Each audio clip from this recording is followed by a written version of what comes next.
Mark my words. It's as though someone went through and killed half the population, or at least of the future population. Is Elon Musk not telling us something? Why do I feel, am I the only one who's feeling like there's something inside all these speeches that he's been given for a while now about the population crisis? He keeps making references to end of civilization and how we have an inverted pyramid with regards to ages with people. Like the young population is by far getting less than the older population, which is attributing to low birth rate, which have been dropping over decades. Or should I say centuries. Now, some people are saying he's afraid that in the later days, there will be less profits. And this one, somebody has kind of given some sort of analysis you're going to see at the end of the video. But he said resources are not the problem. So what is he getting at? And he talks about dinosaurs have been extinct. It could be done in one blow or, you know, as a series of events. What series of events is he talking about? There's also another video inside here where he talks about the plague, Black Plague. What is that?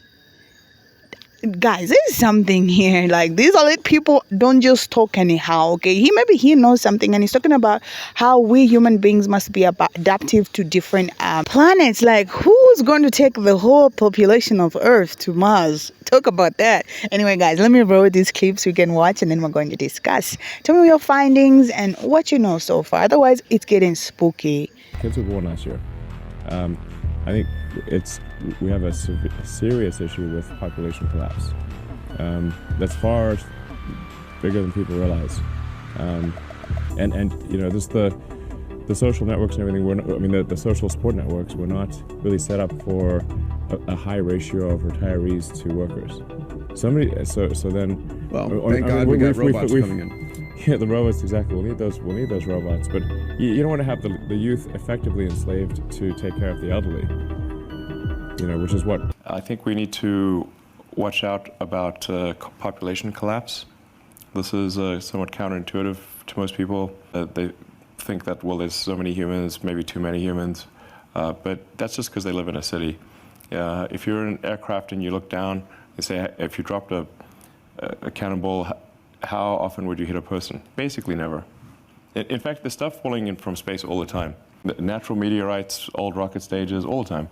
But nobody worries about it because the actual, in fact, there's a good cool website called Wait But Why, and this guy Tim Urban, like, he actually just did the math, and all humans on Earth could fit in the city of New York on one floor. Don't even need the upper floors.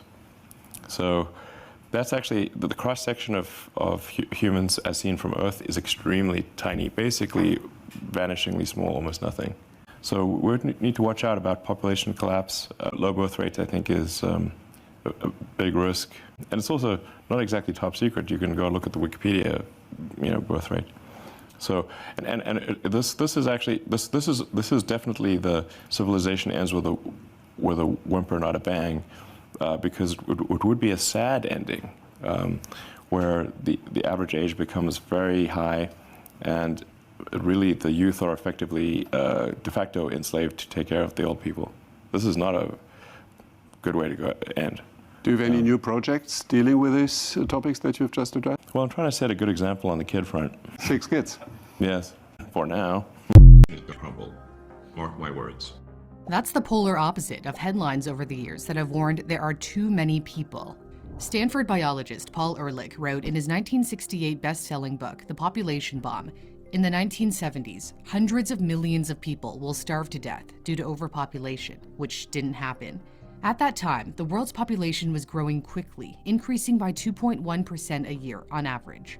However, it has since slowed down, falling by half, to the point where the United Nations predicts the world's population is expected to virtually stop growing by the end of the century, reaching 10.9 billion people by 2100. Even that estimate is too high for some. Musk has called it utter nonsense in only the best-case scenario. Norwegian academic Jørgen Randers believes the population will peak at 8 billion in 2040 and decline from there. The fall in population growth is largely due to falling fertility rates. In the year 1800, the average American woman had 7 kids. By 1900, that dropped to 3.5. Today, it's 1.64 children. That's below the replacement rate of 2.1, the level at which births balance deaths, meaning not enough babies are born for a generation to replace itself. People in richer countries tend to have fewer kids. Urbanization has reduced the need for children to work on farms. There's greater access to contraception, and more women are establishing careers before starting a family. However, the birth rate is even low for some middle-income countries, like Brazil, Thailand, and Chile. Even populous India has dropped below the replacement level to 2.0, and in cities, it's even less. In fact, the only region with strong population Is 13.8 billion years old. Civilization, if you're very generous, civilization is maybe 7,000 or 8,000 years old, if you count it from the first writing. This is nothing. So, if you assume any rate of improvement at all, then games will be indistinguishable from reality. Or civilization will end. One of those two things will occur. The universe is 13.8 billion years old. 13.8 billion years old. Earth is like 4.5 billion years old. In another 500 million years or so, the sun will expand and probably evaporate the oceans and make life impossible on Earth. Which means that if it had taken consciousness 10% longer to evolve, it would never have evolved at all. It's 10% longer. And I wonder how many dead one-planet civilizations there are out there in the cosmos that never made it to the other planet and ultimately extinguished themselves or were destroyed by external factors. Probably a few. Look again at that dot. That's here. That's home. That's us. On it, everyone you love, everyone you know, everyone you've ever heard of, every human being who ever was, lived out their lives.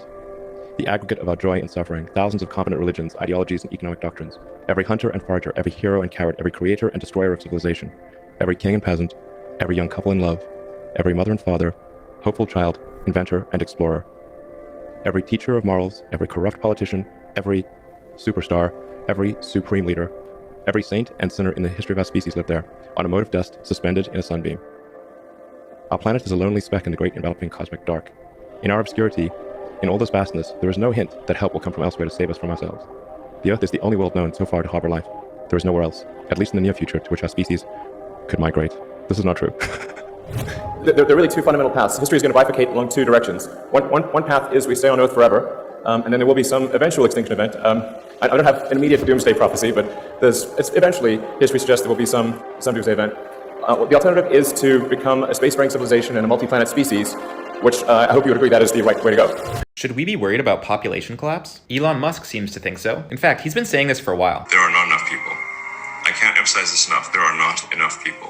If people don't have more children, civilization is going to crumble. So what's the truth about population? Well, right now, global population is by far the highest it's ever been. We just reached 8 billion people. But Elon does have a point. Because if you look at population forecasts, you'll see that population is meant to start dropping in this century. Latest projections by a group of economists called Earth for All say that population could reach its peak by the 2050s. And then the population will start to go down. And many economists view this as a good thing. The folks at Earth for All say a decline to 6 billion people would represent an unprecedented investment in poverty alleviation. Because people start to have fewer children once they escape poverty. So if population decline represents a reduction in poverty, then why is Elon so pressed about it? I think it's simple. Population growth fuels profit growth. Decline in population means there will be a lower supply of cheap labor, which means workers will have more power. That will start to put pressure on capital and reduce corporate profit margins, thereby deflating asset prices like Tesla stock. And if you play these trends out even further, declining population, declining poverty, and declining corporate profit could lead to a slowdown or even a reversal in economic growth, which would be great for the environment, but bad for Elon. All of these trends suggest that we need to start planning a shift towards a post-growth economic system, where the economy is designed to meet people's needs as opposed to just growing profit infinitely. And that's exactly what I talk about on my channel, so stick around if you're interested. And remember this next time you hear someone ask, what do you think about Elon So these Musk two men you see saying right here are that basically talking about the same thing as what women have become more independent now. They are choosing to have less children and etc. Basically what Elon Musk is saying, and they're saying that what he's saying could be true. But guys, I still, just like I said at the beginning of the video, here, I happening still feel So there's it's something lifestyle choices for in sure the that hidden happen when words people live of in big Elon cities Musk and they that's going concentrate on. their career. It also happens when Yeah, it is in quite these, true. The most people in population the is big cities, though. decreasing right, and where and women what, aren't but oppressed. how is Where that women aren't oppressed really and they a can pursue crisis? Of careers course, and they in pursue terms careers of and they like put off the young childbirth. is what It's like is going to be that's taking care of the theme of old Idiocracy. now. Remember But what do you Idiocracy? really I feel didn't about see all it. this? I Is hear about it all the he time. highlighting anything I gotta go. according to you I'm guys? my judge, right? Should we Yes. really love be my scared? film. Because at the end of the day, The new people are Beavis choosing and to Butthead have movie, less kids because of better than resources. I ever. mean, Really? I haven't seen it. I they're haven't seen scarce, it yet. so The new they Beavis and want Butthead, to it's just like have 2 enough months that they old. can So manage with good. I and had not Mike to, Judge in here a you know, couple trouble their months ago. Dude, they kids go or to something. space, dude. Beavis and That's my Butthead. take. So comment below Dude, your it's thoughts so on this good. because It's I have so tried good. to So the take premise of Idiocracy is there's these this videos really of smart Elon Musk couple, from and they different keep points in putting time, off- and he's keep talking putting about off having literally kids. the same And at thing, the but same one time, thing you're may showing just this dude lives in a maybe trailer one park, he's fucking speech all may these add chicks near one or him, two he knocks things. It up may her, and want she's to chasing say him it with a this way, frying but pan he's just 'cause he coming found out back he knocked to up the her same too, thing. and it's Is wild. there something And that it's he's just not like, it telling just us? shows how